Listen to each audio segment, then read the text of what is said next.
Talk. Hey, thanks for having me, man. I'm excited. Awesome, man. So, all right, guys. Today I have a very special guest, my good friend Kyle Sherman.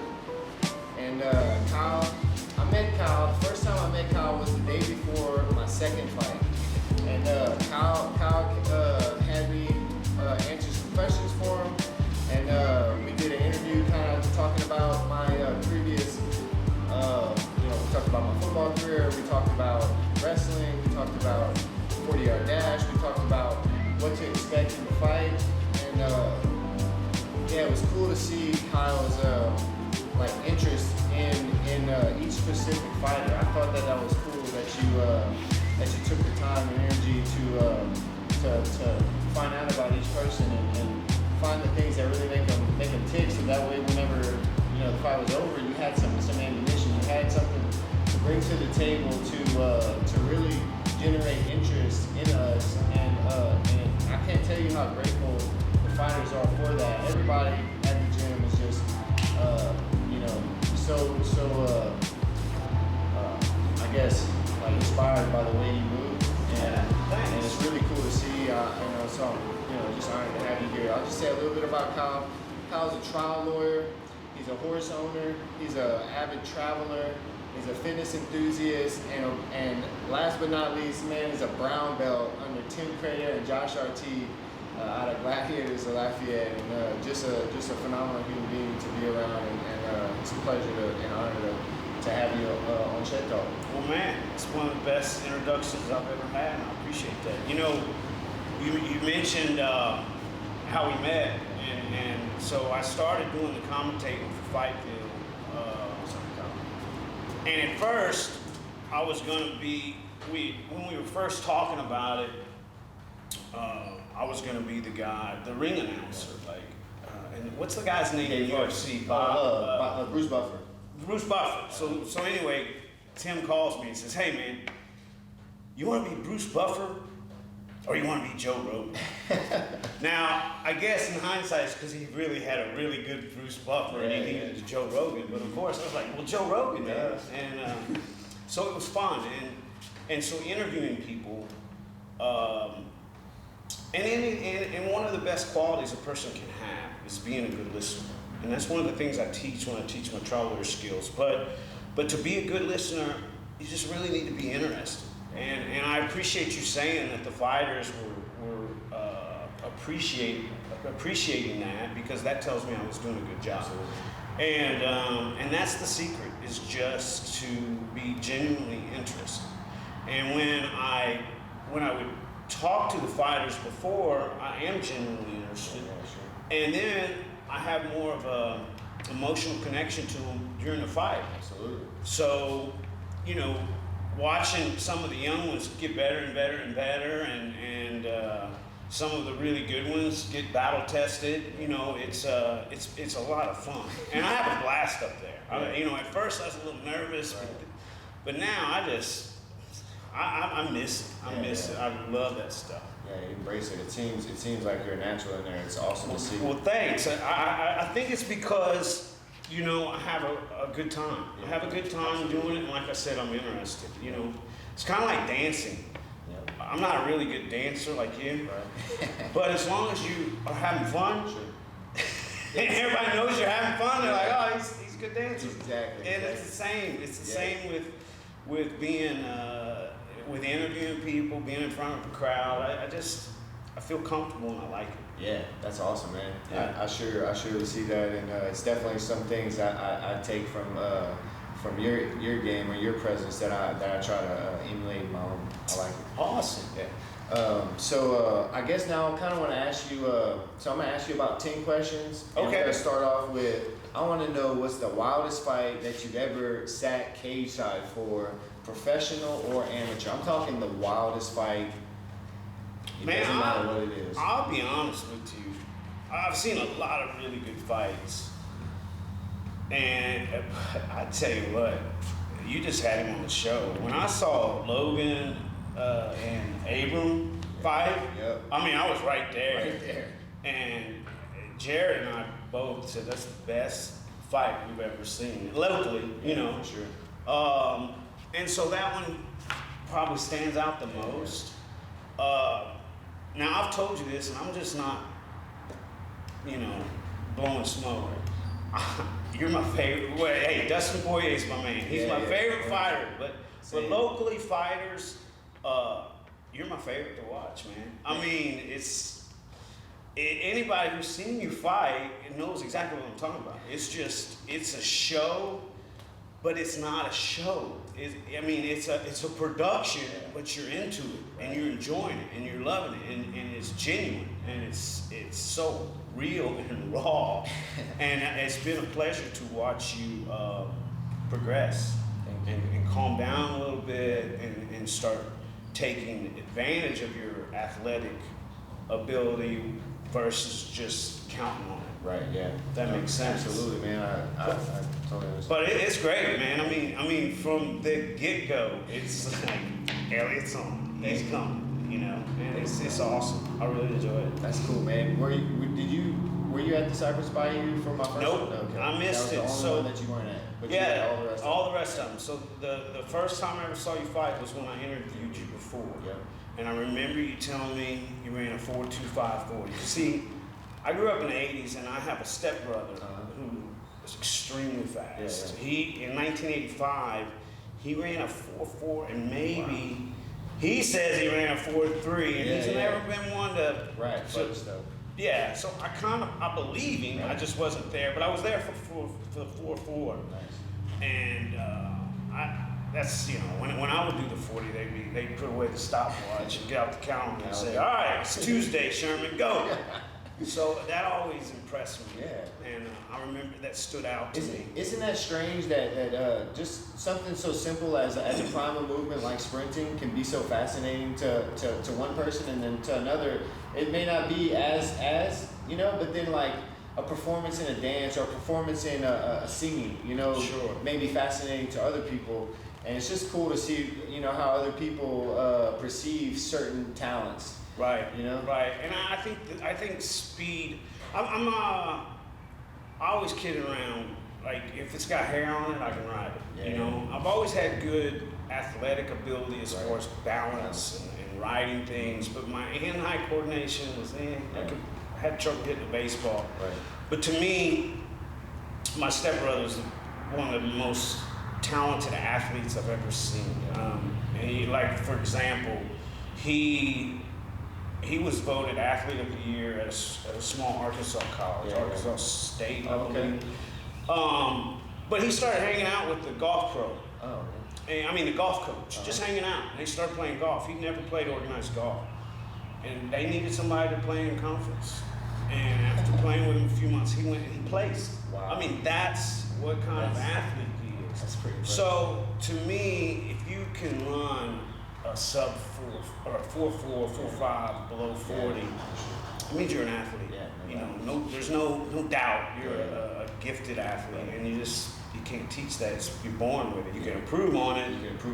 But you can't teach it. Can't teach it. I agree. Yeah.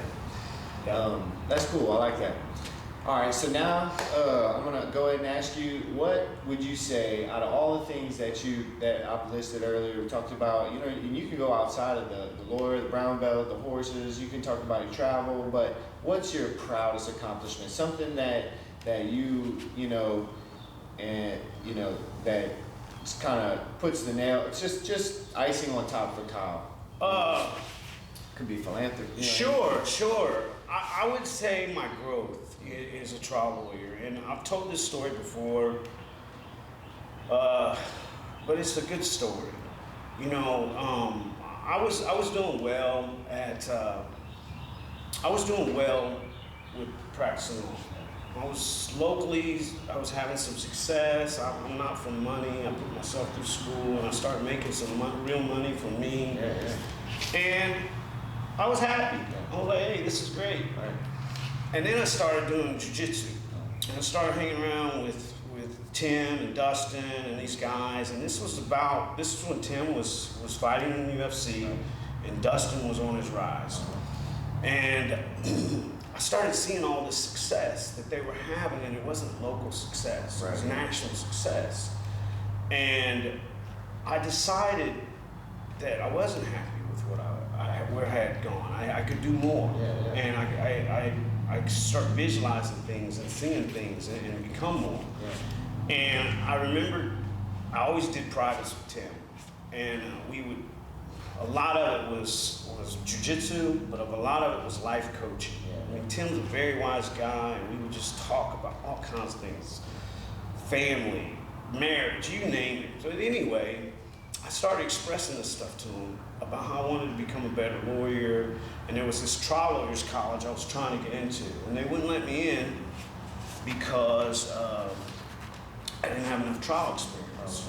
And so I would write an essay, and long story short, I would try and get knocked down, and he would help me through it, just like coaching everything else. Right. And I finally, it was funny, we were at this trial lawyers college, and it was a regional. And what you try to do is you go to a regional, and then you can write an essay to try to get into a 3-week college in Wyoming, where you're training with some of the best lawyers in the world. And so anyway, I go to this regional, and there's this very talented lawyer who's kind of one of the head guys. And they're teaching small classes, and he comes up to me, and we're talking, and he looks at me, he says, "Are you a fighter?" And I was like, well no, but I compete in jiu-jitsu. And so why, the ears or something? He said, "No, you have this air about you, this confidence, and I like it." I was like, "Well, great, thanks." Well, so then we go through, and we're doing, the class, and then the last day they have this huge fundraiser. There's 120 people out there, and he is trying to raise some money. And there's a kind of a lull in the crowd, and I raise my hand. I said, "I'd like to say something." He kind of looks at me, and he brings me over the microphone, and I'm a little nervous because there's 120 people out there. And he says, I said, "You know what? You told me earlier you liked my confidence." And he said, "Yeah, I did." I said, "Well, I got a challenge for you." He said, "Really? What's your challenge?" I said, "Well, my challenge is that I tried to get in your college, and you all wouldn't let me in. And I'm going to pay for a public defender to come to your college. I'm going to pay his whole tuition. That's my donation, knowing that that guy may take my spot. But here's my challenge. My name is Kyle Sherman, and my challenge is to remember that name, because not only am I going to get in your college, one day you're going to ask me to freaking teach." Nice. And he just looked at me, and he was just like, "Whoa!" Starts screaming, and the whole crowd starts screaming. And then this guy behind me gets up and says, "I got a challenge. I'm going to donate $25,000 to the college because he inspired me, and I'm going to challenge somebody to match it." And this guy standing next up to me, he pokes me and says, "You're not outdoing me." And he stands up and says, "I'll match that challenge." What? Man. I didn't know That's he was this unbelievable. big-time successful lawyer, but he Jeez was. Louise. Yeah, so then Jerry Spence comes and, they tell me, they said, "Jerry Spence wants to take his picture with you and this other guy," and we're on the cover of the monthly newsletter. So at that point, I was like, I think I got in. Yeah, so anyway, I got in, and to back up, one of the things that drove me was I was watching Fightville. Yeah. We went to the premiere, and I'm sitting in the crowd, and I'm watching the movie, and Dustin comes on, and he says, I forgot the exact line right now, but he says, like, "I tell people I'm going to be a UFC champion." And they laugh. And I'm like, "Well, what are your dreams? What are their dreams?" And when he said that, it hit me. I mean, that moment in time, it hit me. It's like, well, what are your dreams? Right. Why are you happy about just being locally successful? And that's when I just surrounded myself with the best lawyers in the country. I flew around, I trained with them, I did whatever they asked me to do. I went to that trial lawyers college. Out of 52 people, I was elected the class president at the end. And long story short, today I travel around the country teaching, I travel around the country consulting, I handle big trials, not just settlements. I go to trial, and I think that's what I'm most proud of, is that I took a moment of time, and I learned from people being a good example, and I just went after it. Yeah. And reality is what you make it. Yep. You know, it really is. You know, that's one of the things about Conor McGregor. Yeah. Love him or hate him, that sucker can visualize something And make it happen. and it makes it happen. So that's probably what I'm most proud of. Man, that's just awesome. That was a long answer, right? That was awesome. I can't explain to you how much I just learned about you, and like I totally didn't realize that. But you're Mr.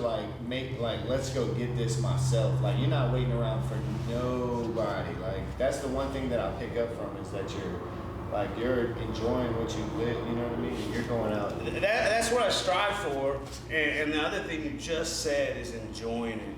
Yeah. You know, I'm in a really stressful business. So I've learned that I'm going to be working a lot. It's just part of it, but you got to enjoy it. And if you're not having fun, then what's the point? Yeah, man, that's awesome. Dude, so that's some inspiration for you. Good job. Thanks, God. All right, so now we're gonna go to something a little bit lighter. What I want to know is, what's your favorite submission? Like you're in the gym, a brand new kid shows up, and he's kind of being a punk, and he doesn't really know much. So basically, the first time I showed up, the first time you got to roll with me, what submission were you like, oh, I gotta hit this submission on this white belt because I can basically do anything to him? And wow. You know, I don't think I've ever had that. I'll say this. If I'm wrestling a white belt, I'm basically, unless I could be working on something. Yeah. Let's say I want to work on something, then I'll try to get in that position where I'll get to where I want to be to try that submission. But when I'm wrestling white belts as a 53-year-old, I'm mainly trying not to get hurt. not to get hurt. I mean, it sounds crazy, but that really is. And then the other thing I'm trying to do is I'm trying to help them. Because the first 6 months is the roughest. If you can get through the first 6 months, this stuff gets a lot easier. But you don't know how to relax, you don't know how to breathe. I have trouble with that anyway. So I genuinely try to help white belts try to relax. And then I just hunt for submission. So whatever they give me, I go after it. And it helps me because I'm learning, and it helps them because they're like, oops, make a mistake, this is what's gonna happen. So I guess if one ever really made me angry or I wanted to get them, I would just probably knee on belly till they were really uncomfortable. That's devastating. Yeah. Cool, I like that. But wrestling with you the first time, dude, I was just hanging on. Maybe. Yeah, definitely the years of wrestling definitely helped me out. But I was getting trying with an armbar and wrestler submitted, a whole lot. You know, wrestlers have a distinct advantage in jiu-jitsu starting out. But to me, you have to learn to relax because wrestling is all about enforcing your will. Whereas jiu-jitsu is more using what they give you. And man, that's polar opposite. Polar opposites. But when you wrestling and then all of a sudden you're like, oh, I can go to jiu-jitsu, and now I'm wrestling, now I'm jiu-jitsu. You go back and forth between the two. When you can master that, man, that's the secret. It's an elaborate, thing that just is ever evolving, and it's so fun. That's why I enjoy it. Yeah. All right, so I'm asking you the next question. I've asked all my friends this, and this is probably my favorite question, but what is your favorite fruit? If you could have just one fruit, you're on a desert island, there's only one fruit that grows, which fruit is it going to be for Kyle Sherman? Watermelon. Watermelon! Good. I love it. I've recently discovered watermelon juice, and man, What? I'm hooked. Really? I'm hooked. Wow, that's cool. Man, watermelon's a great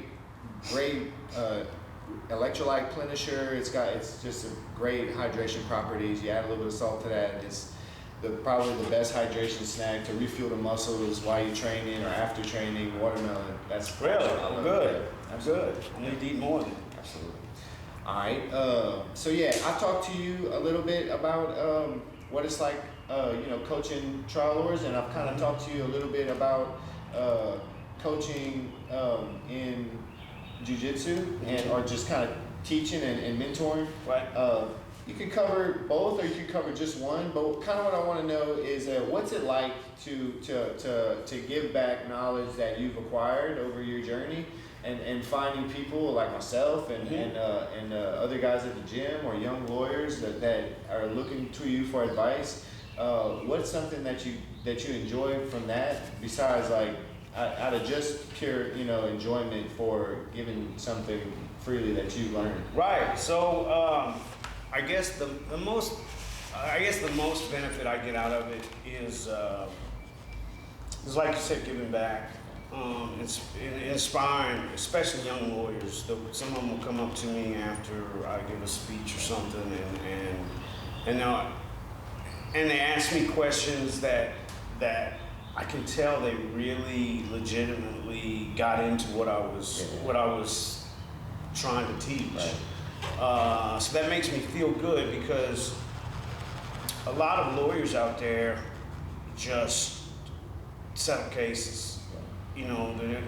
They don't actually go to trial. Like if you took all the lawyers and you took, let's take everybody who practices jiu-jitsu, right. Okay? You have a whole group of people who practice jiu-jitsu. People who do it for self-defense, people do it for competition, people do whatever. But then you have a small group that hear the cage lock, right? And that's on a different level. Right. Well, that's kind of how lawyers are. There's a lot of lawyers who don't step into the cage. Gotcha. Which, when I mean step into the cage, I'm talking about a jury trial, not a judge trial, a jury trial where you have hundreds of thousands of dollars on the line, you have lives on the line, you have people that if you lose, they don't know what they're gonna do. Yeah. And then you lose, it costs me probably $60,000 of my own money every time I go to trial. So if I lose, it's gone. So I don't think about that as much as I just think about trying to do good for the client, and everything else follows. So I like teaching to inspire, for sure. Now, I also have a selfish reason I teach, and that's with jiu-jitsu, which I don't teach enough. I need to start learning. I mean, I need to start teaching more, but I'm so busy flying around the country teaching lawyers. But when you teach, you get better. You get way better, yeah. Like I got my brown belt with 6 or 7 guys, and they all went on to have their own schools and instruct. And they're all black belts, which is fine. I mean, I'm happy for them. Right. But I'm just saying that I've seen them grow faster than me. Right. And I'm working as hard as them between injuries and trial work, but I'm not teaching. And I can tell a huge difference. That's the difference? Yeah, I really do. I really do. That's awesome. It's a good answer. I think I totally agree with that. I started coaching the class at Gladiators on Sundays, and it's such a great opportunity, and you can't really explain, but you definitely learn it more. Just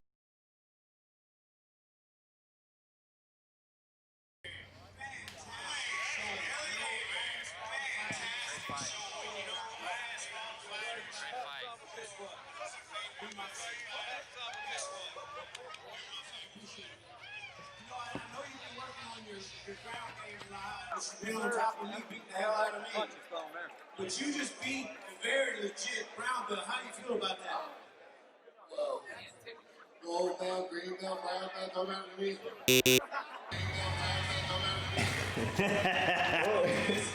When that dummy said that, what were you thinking? What in the hell was going through your mind when I said those 2 words right there? What were you thinking when, well, I guess we'll go ahead and play it through. Okay. Anybody looking to change their life, show me Gladiators.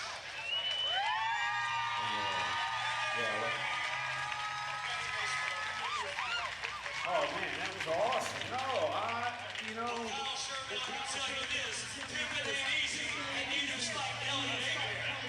That's pretty funny. I thought that was good. That was a good cherry on top from Dynamite. Yeah. You and Dynamite are a great team, man. Yeah. It's so fun to watch y'all. It's awesome.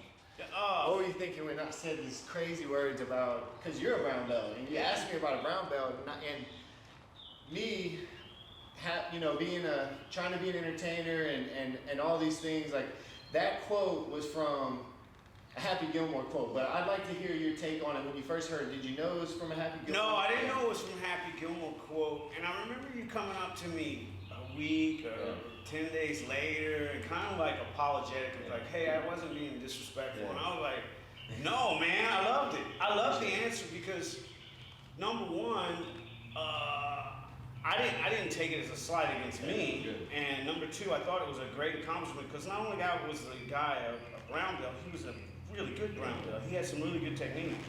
And I know that when you're in that fight mode, dude, there's a primal quality to it, you know, and you were pumped up and like, man, I don't give a crap. White, purple, brown, black, you put them in front of me, I'm gonna go through them.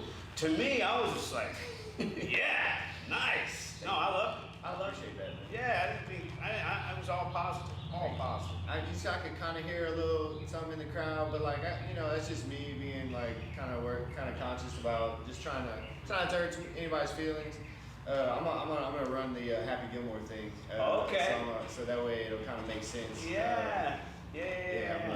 But yeah, I'm thankful for that. Thankful for you acknowledging that, and then you know, doing that interview was great. I felt like, you know, before the fight, you know, Tim was telling me, he's like, man, like this dude's a brown belt, bro. Like you gotta quit getting triangled in practice. Like, get your head up, okay? Right. And you know, I was getting swept, you know, for leg locks, so we were drilling leg locks hard, you know, and leg lock came up in the fight, and you know, good thing that he prepared me for that, and Josh spent a lot of time preparing me with those leg locks, and right, and that's kind of why I was asking you, is because it wasn't that you just beat a brown belt, it was that you beat a brown belt's techniques. You kept getting out of trouble, and you kept, you know, and you were in trouble a few times, and especially young fighters early in their careers, they get stopped or they get caught, which happens a lot, you know. I mean, God, that last Tyreek fight, I was heartbroken for him. He looked so awesome. Amazing. One of the best fights he's ever done, and he got caught. And I got to watch that with Tyreek. Me and Tyreek watched the first round. It was awesome. I love that guy, man. He's a good guy. He keeps telling me to come ride horses with me, but we always get busy. That's good. Well, you need to tell him about my trails, so he'll get over there. Make that happen, because man, Tyreek got to check out this property, yo. Let's get the horses out there. I'll bring my weights, and we'll do something. Let's do it. It'll be fun. Yeah. Cool, man. Thank you for that.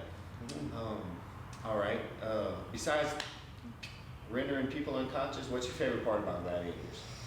Oh, dude, man, I mean, there's so much to gladiators. I mean, I talked about how it changed my career. I mean, and it wasn't gladiators, it was the camaraderie of gladiators.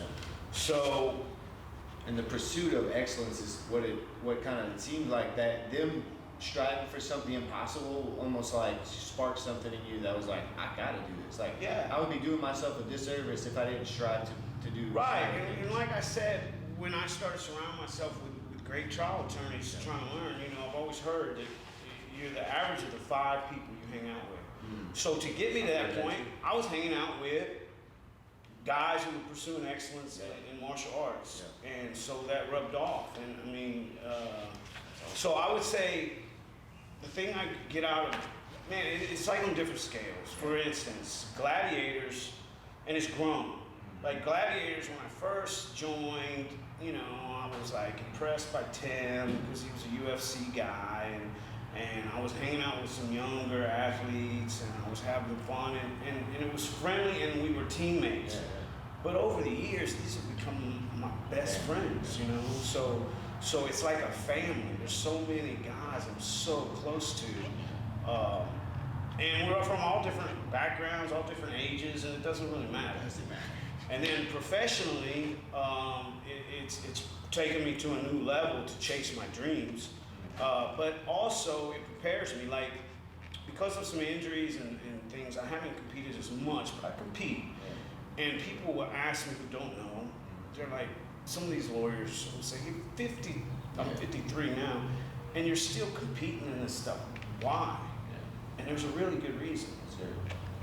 there is a feeling you get from competition and from a big trial that's the exact same. And what I mean by that is, a month out, you're like, man, or no, 2-3 months out, you're like, oh yeah, I can't wait. I'm signed up, I'm ready to go. Yeah. And then a month before, you're like, cool, I'm not ready for this. Yeah. And then the week of, you're like, God, damn, why am I putting myself through this? Right. And the day of, I'm like, man, I don't want to be here. I don't want to be doing this crap. Yeah. I'm freaking nervous, and then once it starts, the nerves go away, and I'm ready. Right. And the minute it ends, I'm like, yeah. When's the next one? When's the next one? It's the exact same thing with the trial. Man, that's cool. It really is. So what it is it's training to be comfortable being uncomfortable. Boom. Big answer right there, man. Yeah. That's awesome. Yeah. And then the third thing, so I've got camaraderie, I've got career, and the third thing is confidence. And I'm confident. And what I mean by that is, man, I know there's a lot of people out there that would just destroy me if in a fight, obviously. But I also know that if somebody isn't trained, they're gonna have a tough time.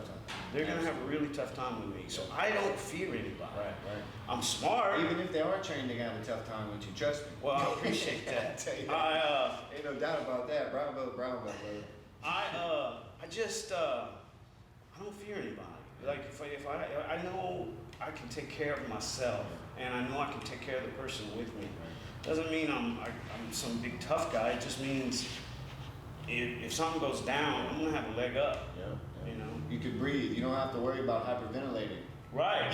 Right. I figure if the guy doesn't train, not gonna last 30 seconds, he's dead. Exactly. You know. Yep. Because after 30 seconds, he's gonna be tired, and I'm just gonna be warming up. Exactly. All you gotta do is really avoid that first punch. Yeah, for sure. and you know, it's funny you say that. I try to like think about how I want to approach my fights, and I want to finish people. Like that's my goal, is to get in there and I want to finish the fight. I want to. Right. And so I got to make a decision. Do I take on this person's full brute load, or and risk catching a hard shot while trying to finish the fight early? Or do I go a different route and hang on him for a second and maybe make him use his muscles and then pursue a finish, on the ground, or whichever way it does.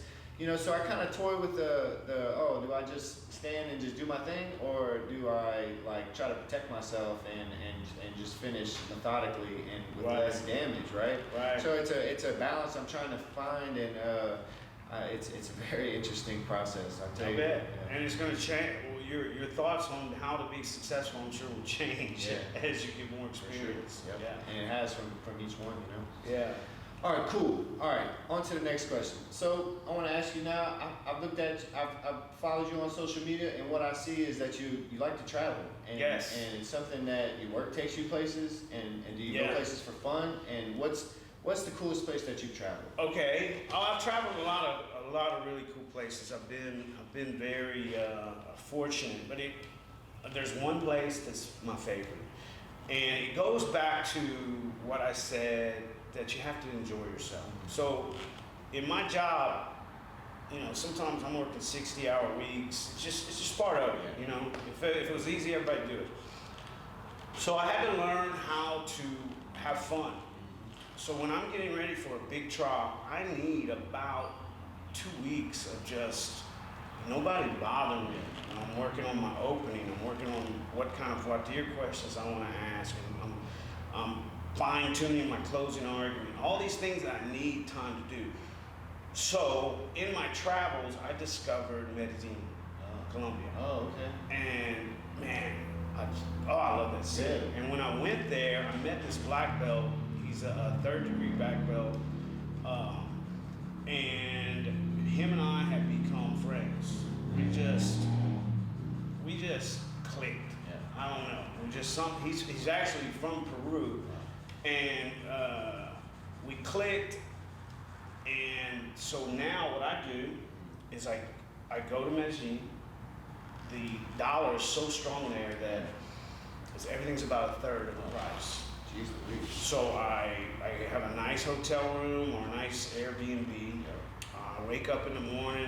I met a guy who trains athletes too. Oh, cool. Super knowledgeable. So I'll go train, then I go do private, and then I may go to a jiu-jitsu class, and in between, I do my work. Yeah. And I work on my openings, I work on my closings. Focus So and you. yeah, so I just what you take a love. week and go visit some place where I can work, Yeah. and then I'll go out and have nice dinners, and it doesn't Right. cost me much. Yeah. And I'm not a big partier, so the next morning I wake up, I'm ready to go again. That's You cool. know? Yeah. Yeah. So I've just tried to embrace knowing that I got to do the work, but I can do it from anywhere. Exactly. That's awesome.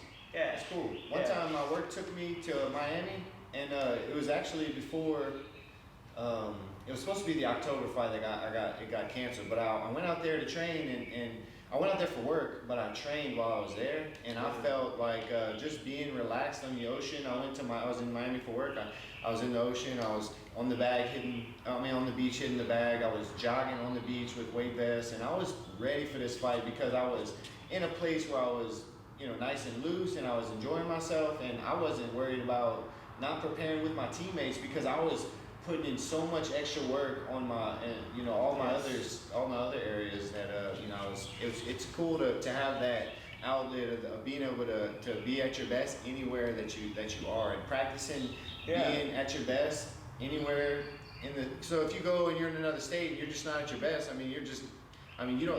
there's no chance that you'll be successful in the sport that we're in, and a lot of other things. If you're not comfortable outside of your city, outside of your state, or outside of, you're limited so much in your growth and your potential, and I think, being, like you said, comfortable, being uncomfortable that's another testament to that, is wherever your life takes you, being able to tap into some real powerful stuff like fitness, like BJJ, like MMA, or any other like wellness tactics. Yeah.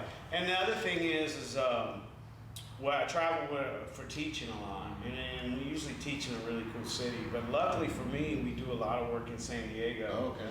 So Tim's instructor, the head of Rodrigo Medeiros, him and I have formed a pretty good friendship, real good friendship, I guess because we're about the same age. And I actually went to Brazil to train with him, and I arrived early. So me and him just hung out for like a week, a few days, and we just really clicked. So anytime I have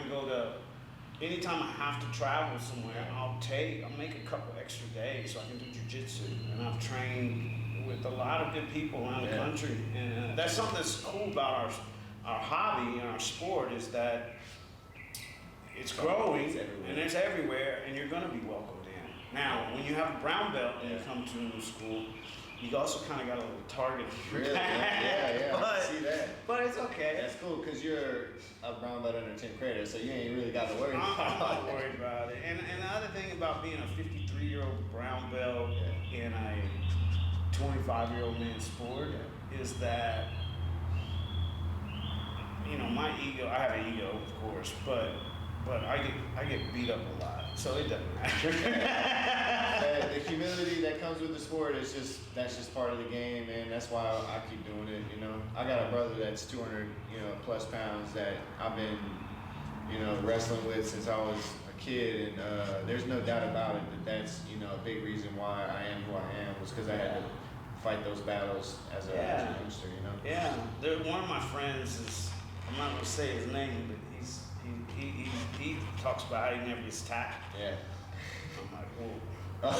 I got tapped like 6 times. Right. Practice. That's literally if I can give any advice to a white belt out there, start going to practice, and your only mission is not get tapped. That's your only mission. Whether that means, though, you can still attack submissions to stop an attack, but try to go through a whole practice. If I'm a white belt, lay on your back and don't get submitted. Open guard, try it. I've done that a little bit over the last few months, and the times that I've done that, I've really grown. Because and that's good training, but I would also say, don't be afraid to attack. No, absolutely. Because And that's how you learn. You have to tap. Take yes, chances for sure. and learn how to tap so you don't get injured. Yeah, so whenever I would wait too long to tap, injuries would happen and things won't go well. But as I started tapping early to really high level guys, it was like, oh, okay, well now I can just live and learn and get on to the next one. And that way when you're in a legit fight with a brown belt, you know what the pressure feels like, and they at least showed you how to get out of it at Gladiator. So that way, I have those tools in the belt whenever time comes, Yeah. Cool. All right, change up. Add a little change up to this one. I want to ask you about aliens. Aliens. Are they real or not? To me, if you are thinking that there are not aliens, then you're really, it seems to think that we live in this whole big galaxy universe and we're the only ones there. It's kind of stupid. Yeah. Yeah. I mean, I don't have any proof, but I would say with 99.9% certainty there are aliens. Yes. I like it. Yes. That's a good answer. Thank you. All right, change up a little bit more. And since I'm a health food person, I don't know. Well, I'm gonna go ahead and start this new thing where I bring up a topic of mine that is near and dear to my heart, and it's the hamburger. And the hamburger, my friends, is probably one of my favorite choices for a cheat meal. I usually eat maybe one hamburger a month, and I usually make that hamburger the best hamburger that I could possibly make. If you had to only have a hamburger once a month, or if you could choose any hamburger the way you like it, how would you like it and how are we doing it? Hamburger. Well, I definitely love cheeseburgers. And my ex-wife used to make the best cheeseburger. I put it up against anybody. Damn. Yes, and we're still friends. So cool. she'll probably cook me a cheeseburger if I really want it. That's good. Yeah, but man, I like a cheeseburger with just about everything on it. Maybe some guacamole. So lettuce, tomatoes, onions, bacon. Oh yeah, Avocado, or you said guacamole. Guacamole. Okay. Jalapenos. Probably more of the staple things. Nice, I don't put a fried egg on it. None of that crap. Cool. But I have my walk of shame, and that's when I go to Grub Burger for lunch. And I have a guac burger, a chocolate shake, and onion rings. Man, and I walk out of there feeling ashamed of myself. Yep. I know that feeling oh so well, Kyle. I walk in with a great attitude and I walk out going, dang it, man, I should have done And it's like clockwork, people. It's like clockwork, especially like for myself, I try to really be conscious and like go 3-4 days in a row where I'm super clean, at least try to put those few days together where I'm drinking a ton of water and staying away from sugar and bread and milk and meat and red meats particularly. The hamburger is really what the problem is. Yeah. For in my opinion, that's it's one of the more unhealthy things one could eat, but it's such a dang problem. And if I'm going through a bad time, like big trial loss or whatever, man.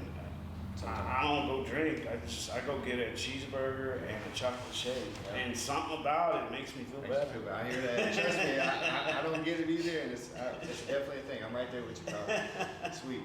All right, outside of the cage, outside of BJJ, outside of the courtroom, all right, what is something that benefits you mentally, spiritually, and physically that you can't go without? Something that you have to have, you're not getting rid of it, you're always gonna have it, mentally, spiritually, physically. You can do all three or one that covers all of them. No, there's no question. Riding horses. I grew up riding horses ever since before I can remember. Yeah. I mean, I don't have any memories with me not riding horses. And my dad, he died when I was in the 8th grade, but he was a cowboy. I mean, wore the cowboy hat, boots, he was a cowboy. And every time I ride a horse, I think about it. And in fact, Warren, if you notice, it has a sign that says Tui's Place. Yeah, you noticed that? Yeah. Did you ever wonder? Absolutely wondered. That's my dad's middle name, Good. Sherman. And I knew it was Tui though, and I always wanted to ask you, but I figured the time would come when you shared with me. I'm glad you did that. That was actually my ex-wife gave me that for a wedding gift. Awesome. Yeah. So it's still up there, and man, I ride probably 3-4 times a week, and it makes me think. It makes me relax. I think about cases. I think about jiu-jitsu. I think about all kinds of things, but then you also have to have a focus with the horse. Yeah, you can't be on your phone. They know. Yeah. They know when you're on your phone. They're like, and they don't like it because you're not there. You're not present with them. So it's a cross between being present with myself and being present with the horse. Wow. And then last week, not to bring this down, but I had to put my horse of 22 years down. Chief, right? Yeah, Chief, and man, it's just rest in peace, Chief. Yeah. But I buried him on this nice hill, overlooking a pond, and I'll go visit him.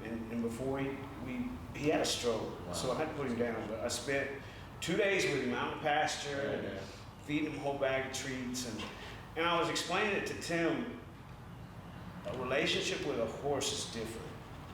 A dog gives you unconditional love. Yeah. There's only two unconditional loves. It's your mom and your dog. They both give you unconditional love. You know? Agree with that. Maybe your dad too. Yeah. But with a horse, Chief. Before I got into jiu-jitsu, I was in the barrel race. Oh, okay. Loved it. Even as a kid, I used to always watch the bull riding and the barrel race. And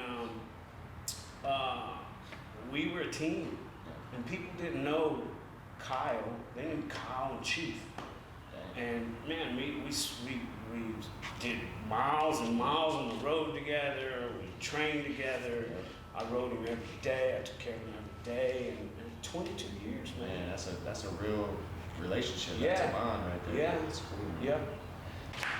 All right. Thank you, my friend. Mm-hmm. All right. So, what submission do you want to show us today? We're gonna put on. So, Kyle, we're gonna put on the gi, and Kyle's gonna show us his favorite submission. What submission would you like to show us today? Well, I don't really have a favorite submission, and Tim taught me this before. Is if you have a favorite submission, it's gonna get you in trouble.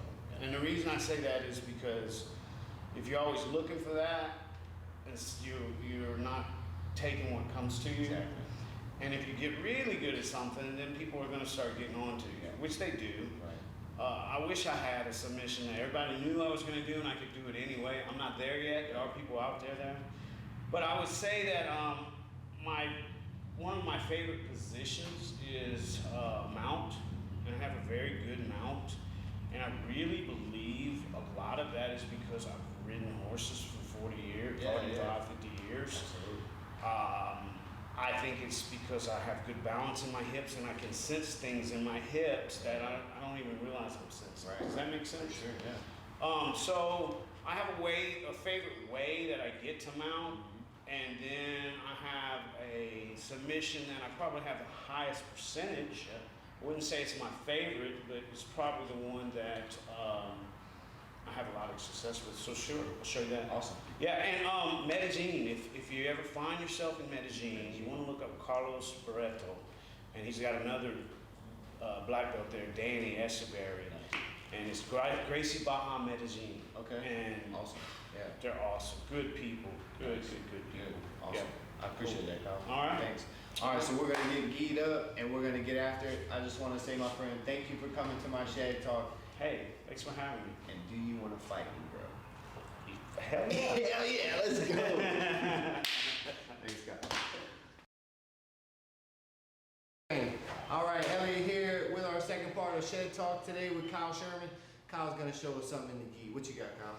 Well, when you're my age, and you're going against people your age, and great athletes, you gotta quit relying on your own athletic ability. So what my game more is, I try to make you uncomfortable, and I try to be as heavy as I can. I take pride in the fact that when I wrestle somebody 220, 230, and they come in and they say, how much do you weigh? Yeah. Really? They think I weigh 30, 40 pounds heavier, and it's because I'm putting pressure. So get on your back, and what I like to do, why don't you flip around, head this way. So if I'm in side control, the first thing I'm gonna do is if you got your hands in a protect position, the first thing I'm gonna do is I'm gonna kiss my knees together and try to catch this arm and isolate it, okay? And then I'm gonna come under here and I'm gonna grab some material, okay? I may block your hip here, I may block your hip here, but the main thing I'm doing right now is I'm gonna take my elbow to my own hip and I wanna put as much uncomfortable pressure on your jaw as possible. How's that feel? Yeah, I don't wanna go extend too far because you push me over, but if I'm pushing and I'm pulling in, it kind of stops that. And I want you to be making those noises where you're not even caring about what I'm doing with my knee. More pressure, then I want to come straight across. I'm going to come straight across because I don't want you catching this leg, right? If I come lazily, you're going to get half guard, whatever. I'm going to come straight across.